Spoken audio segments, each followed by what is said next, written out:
Assalamualaikum warahmatullahi wabarakatuh. Perkenalkan, nama saya Taufik Mustafa dengan NIM 121800524, kelas 12 5E25.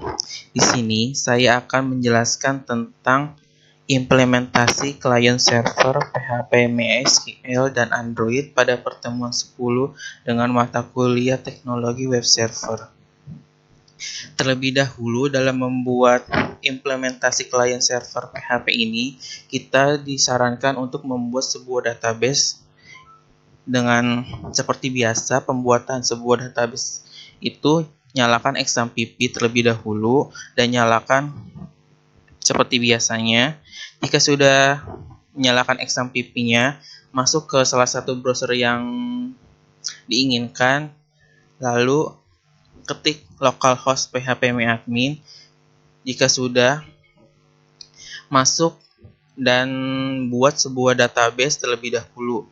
Membuat sebuah database sama seperti sebelum-sebelumnya. Di sini saya sudah membuat sebuah database yaitu db_tugas. Untuk penamaan database tersebut boleh menggunakan nama apa saja. Di sini saya sudah menggunakan nama db_tugas yang tadi.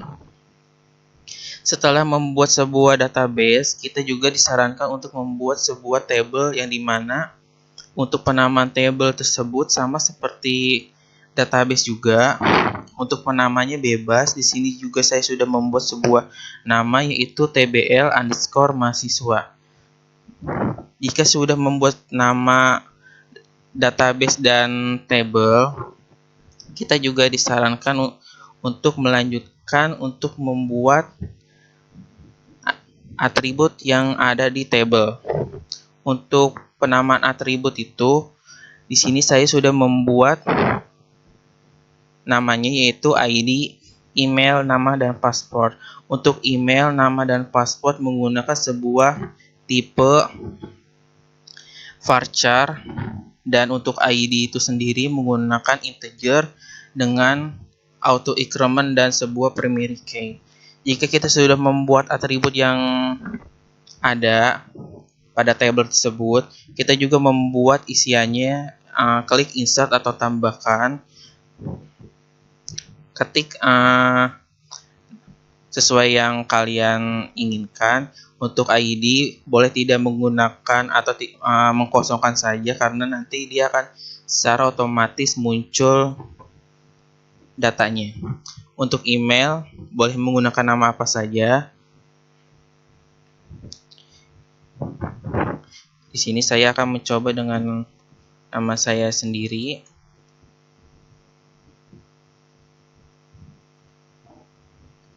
Selanjutnya, jika sudah membuat email, melanjutkan untuk membuat sebuah nama. Setelah membuat nama dan dilanjutkan dalam membuat sebuah password.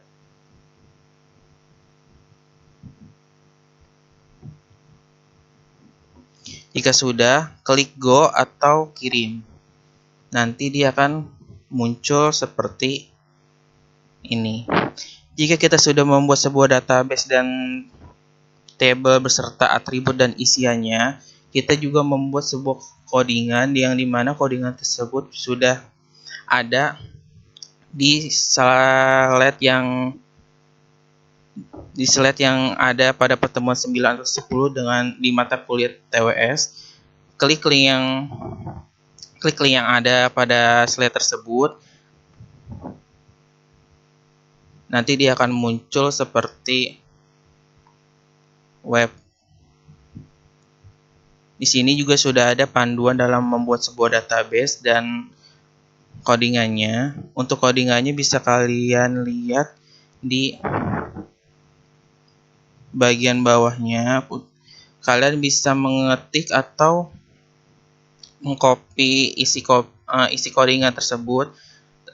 Di sini saya juga sudah membuat codingannya. Untuk penamanya itu ya service_user.login, dan untuk penyimpanannya itu di htdocs. Di sini untuk $sound itu merupakan sebuah nama variabel penampung status hasil koneksi kepada database.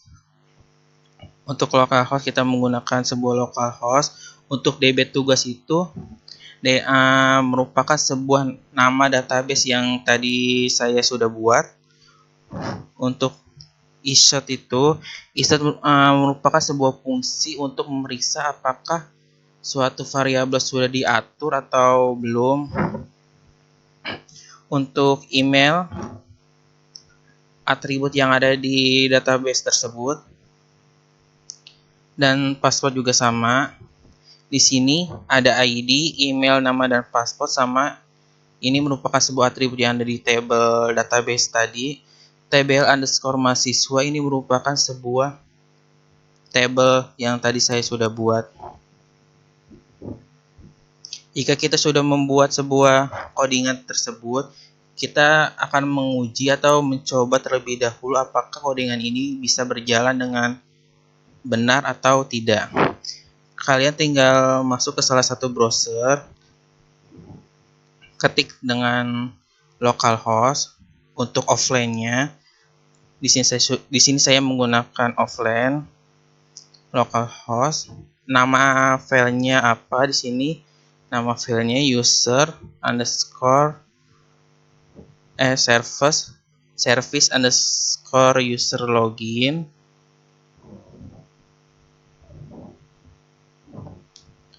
dot php email. Nah, untuk emailnya itu sendiri kalian bisa lihat di PHP admin tadi dengan database yang tadi sudah dibuat. Pilih salah satu dari yang kalian buat. Di sini saya akan mencoba dengan ID nomor 1, yaitu Taufik Mustafa 66@gmail.com. Copy saja, lalu paste. Password, untuk password juga sama seperti yang tadi email. Kalian bisa melihat di database tadi. Copy atau kalian bisa ketik sendiri. Di sini saya akan mencoba copy agar tidak terjadi kesalahan. Jika sudah, klik enter dan nanti dia akan muncul response status berhasil ID 1. Nah, untuk ID itu sendiri, mengapakah 1? Karena di sini saya menggunakan email yang pada nomor 1. Jika kita menggunakan ID yang berada di nomor 2, maka dia akan muncul seperti ini. Saya akan mencoba terlebih dahulu. Kita copy sama seperti tadi.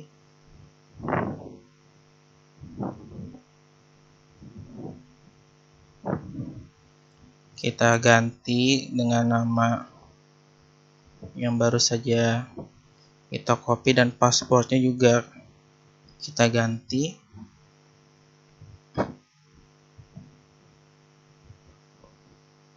Jika sudah, klik enter dan dia akan muncul ID nomor 2 karena dia menggunakan sebuah data ID yang kedua. Karena ini merupakan status yang berhasil, di sini juga saya akan mencoba jikalau statusnya itu gagal. Kita akan mencoba untuk menghapus atau mengganti nama yang ada di sini. Kita ketik, kita enter, maka dia akan statusnya gagal. Jika kita sudah merasa di sini sudah benar dengan codingan yang di sini sudah benar, kita melanjutkan untuk membuka sebuah Postman. Nah, untuk Postman itu sendiri, untuk link yang berada di URL ini, kalian bisa mengetik sendiri atau kalian bisa mengcopy yang ada di URL ini. Di sini sama seperti tadi, ketik localhost slash nama filenya apa. Di sini menggunakan nama service underscore user login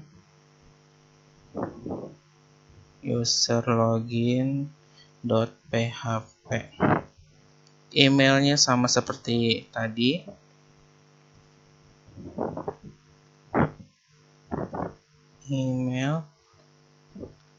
Emailnya disesuaikan di database yang ada.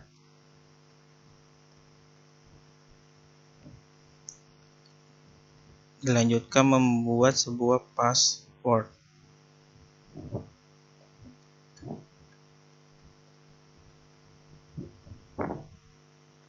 Jika sudah, klik send.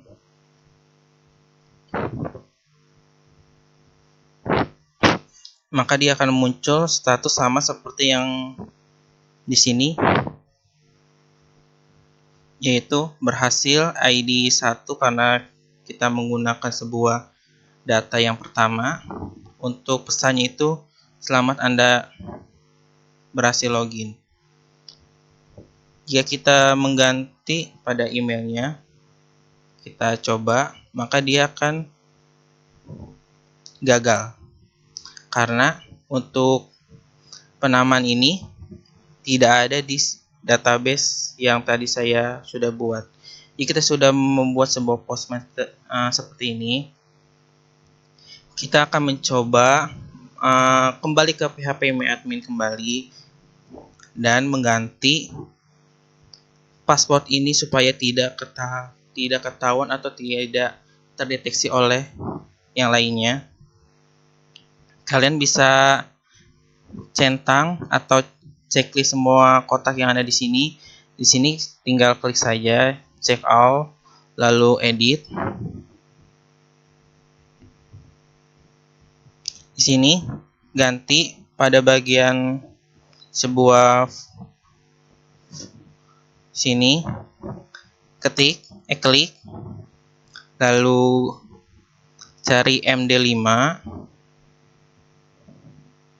Dan di sini saya akan mencoba untuk ID 1 dan ID 2 saja. Lalu klik go atau kirim. Maka dia akan berubah yang tadinya di sini yang namanya Doraemon 0, di sini sudah berubah menjadi nomor yang angka-angka yang berbeda.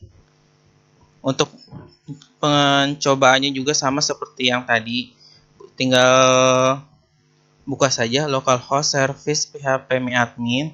Untuk emailnya sama seperti tadi, menggunakan email yang di sini. Oke, kita ganti terlebih dahulu. Untuk passwordnya, kita tidak menggunakan Doraemon kembali karena sudah berubah menjadi angka dan nomor seperti ini. Kita copy saja. Jika sudah, klik paste lalu enter. Maka dia akan berhasil seperti ini. Dan kita akan mencobanya juga di Postman.